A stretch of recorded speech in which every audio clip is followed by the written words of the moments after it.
In this video, I'm going to teach you how to connect Garmin to Technogym. So in order to connect it, you first need to head over to your actual Technogym or Garmin.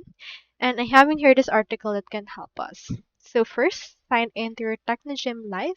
Identify and press the icon with the Bluetooth symbol located at the bottom right. From there, you can see the new panel that appears and you will notice two items to choose from, which is related to the function the device will have. First, you can read from Sensor, which is the option dedicated to sending data from Technogym run to your devices.